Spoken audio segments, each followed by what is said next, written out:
C'est un invité que vous connaissez bien et que vous aimez beaucoup, qui nous a rejoint sur ce plateau. Un Grenoblois qui figure aujourd'hui parmi les plus grands chorégraphes de notre époque. Il présente en ce moment, en première mondiale, un nouveau spectacle à la Biennale de la danse de Lyon. Il s'agit de Vol Vert, une comédie musicale inspirée de la vie d'Olivia Ruiz avec Olivia Ruiz. C'est la première fois qu'il s'essaie à ce genre, lui qui est tombé amoureux de la danse en regardant à la télévision les comédies musicales américaines. Bonjour Jean-Claude Galota. Bonjour. Merci de nous avoir rejoints sur ce plateau. J'aimerais savoir avant tout quelles sont vos comédies musicales de chevet, celles dont vous avez acheté la VHS, puis le DVD, puis le Blu-ray, parce qu'on ne se lasse jamais de les regarder. Alors c'est Brigadoon avec Gene Kelly et c'est... Il n'y a pas Chantons sous la pluie? Chantons sous la pluie, si. Non, West Side Story, voilà. Ah voilà. Oui. Ce sont effectivement parmi les grandes comédies musicales. Est-ce que vous auriez aimé être à Hollywood en ressemblant par exemple à un Busby Berkeley qui a été le grand maître de la chorégraphie de tous ces films? Ah oui, absolument, absolument. J'aurais aimé mettre en scène Gene Kelly, Fred Astaire, voilà, leur faire les chorégraphies, peut-être danser avec eux, qui sait. Ouais. Alors c'est amusant parce que Busby Berkeley, c'est un nom qui est resté comme ça, célèbre pour ses chorégraphies. On a complètement oublié les noms des films la plupart du temps. En revanche, on se souvient tous de ces images genre de formes très géométriques qui faisaient prendre à ces danseurs, de ces pièces montées aussi sur lesquelles on les retrouvait. Ça avait un côté complètement baroque, mais c'était un génie dans son genre. Absolument. Alors, on raconte qu'à Hollywood, en fait, ils s'en foutaient du scénario. Ça l'intéressait pas du tout. Ce qu'ils voulaient faire, c'était les chorégraphies. Et il avait plein la vue. Voilà. Et il avait trouvé ce système. Ça sera la première fois où on voit une caméra au-dessus pour avoir ces formes de rosaces et toute cette géométrie. Et c'est vraiment un producteur qui a dit non, il faut vraiment qu'il fasse ça. Peu importe s'il raconte ou pas l'histoire, ce qu'il faut, c'est qu'il fasse danser les acteurs. Voilà. Et on se souvient des scènes, mais pas des films. Voilà, exactement. Voilà. Est-ce que ça a toujours été un rêve donc, pour vous de faire une comédie musicale? Oui, alors en même temps avec un petit danger, parce que moi j'étais quand même dans la danse contemporaine et souvent c'est mal vu. Il faut être plus intello, plus dans la recherche. Ah mais il faut être dans le bon tiroir. Voilà, et donc la comédie musicale, c'est un peu showbiz, variété, ouais. Donc c'est un peu compliqué. Mais je mettais toujours des petites gouttes de ce que j'aimais déjà dans mes spectacles. Et puis je pense qu'on est arrivé à une époque où aujourd'hui il faut essayer de se réunir et puis donner du plaisir tout en faisant penser aussi. Donc je pense que là, dans Vol Vert, c'est un peu ce qu'on a essayé de faire. C'est un discours qui a longtemps été mal vu, mais on commence à s'y faire. Vol Vert, justement, votre première comédie musicale. La première, c'était hier soir, à la Maison de la Danse, dans le cadre de cette Biennale internationale de la danse de Lyon. On va en voir un extrait tout de suite, si vous le voulez bien. Regardez.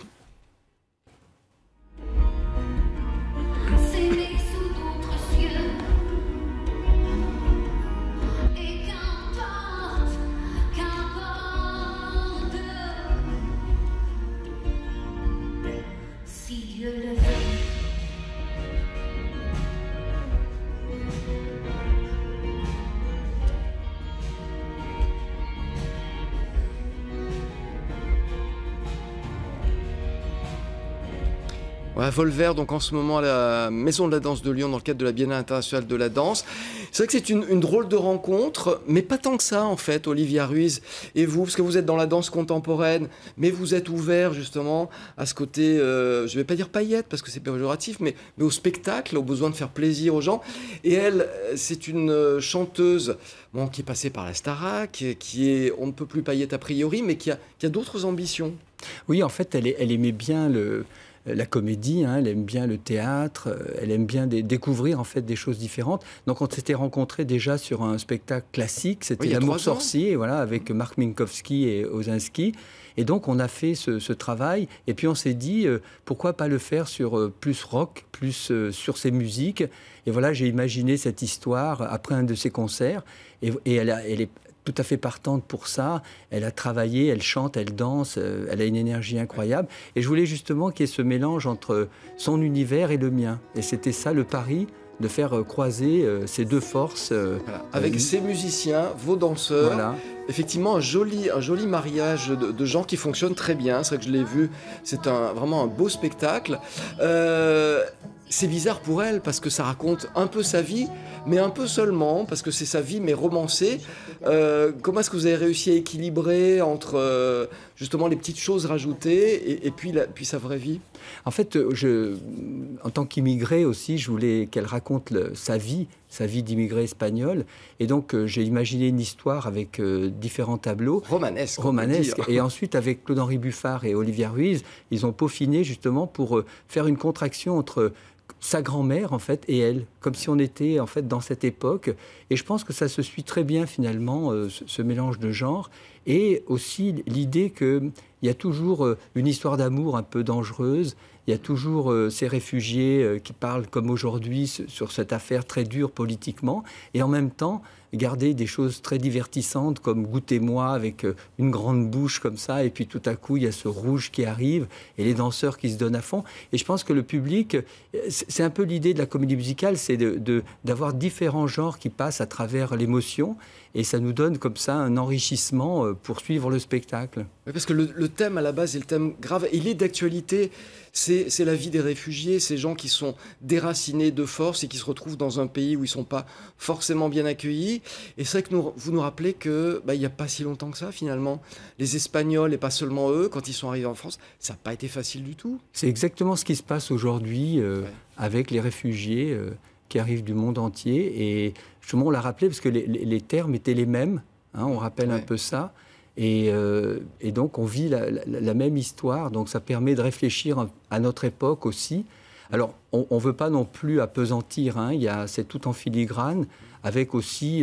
c'était ça qui était difficile, en fait, dans le mariage. Je pensais beaucoup aux comédies musicales, c'est d'arriver à faire passer des messages tout en étant dans une énergie de distraction, de volonté comme ça, de faire plaisir, de jouer avec la musique aussi, qui est très belle, en direct, c'est formidable. Le message, c'est vrai qu'on le comprend bien, mais il y a le spectacle avant tout. Puis il y a ces chansons, alors vous êtes allé piocher dans tout son répertoire. Ça a été un petit peu compliqué de choisir les chansons, parce qu'il faut qu'elles aient un lien avec l'histoire que vous racontez. Bon, je rassure les fans d'Olivia Ruiz, il y a ces tubes. Hein. Oui, en fait, j'ai assez vite suivi, d'ailleurs, des chansons qui n'ont pas forcément eu un énorme succès, mais elle raconte sa vie à travers les chansons. Donc ça a été vraiment le fil rouge. Et ensuite, on a brodé autour de ça en mettant cette histoire.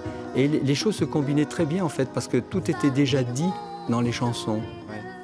Alors on la voit parmi les danseurs, c'est-à-dire que de chanteuse, musicienne, elle est devenue danseuse, mais ça, elle avait déjà une expérience avec vous. Est-ce que ça a été difficile quand même de l'intégrer au groupe de danseurs qui sont des danseurs professionnels, aguerris et de grand talent? Non, parce que j'ai toujours mélangé, moi, les personnalités qui dansent ou pas. Enfin, pour moi, c'était très naturel et les danseurs aussi ont l'habitude de ça. Donc très, très vite intégrée et elle a voulu vraiment tout faire. Elle voulait vraiment apprendre. Elle n'a pas dit non, ça, j'y arrive pas. Elle a essayé. Alors ensuite, le plus compliqué, ça a été avec sa voix.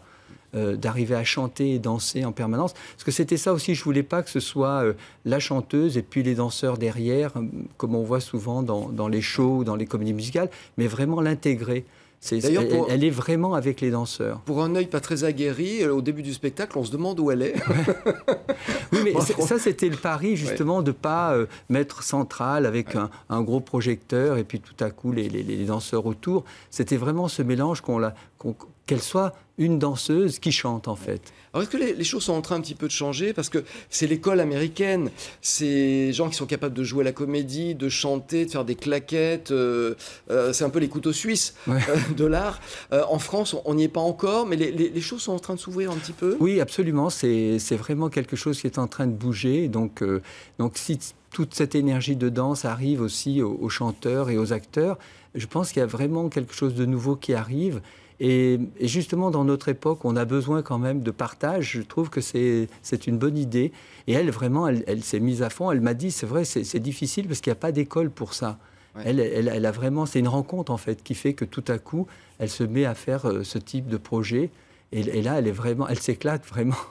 Ah ben, j'ai l'impression. J'ai lu dans un entretien qu'elle avait un rapport très particulier avec les autres danseurs parce qu'ils lui ont apporté quelque chose aussi. Oui, mais c'est un peu l'idée de notre troupe, hein, c'est ce partage, c'est d'accompagner. Il n'y a pas de vedettariat en fait. Et elle joue vraiment ce jeu. Elle n'a pas du tout été, elle s'est pas comportée comme une star. Elle travaillait là tous les jours. Elle était vraiment formidable et d'humilité et de travail en fait. Comment ça se serait passé si elle s'était comportée en star avec vous? Vous avez les outils pour ça? Non, mais je pense qu'il y a une façon aussi pédagogique de faire changer les choses.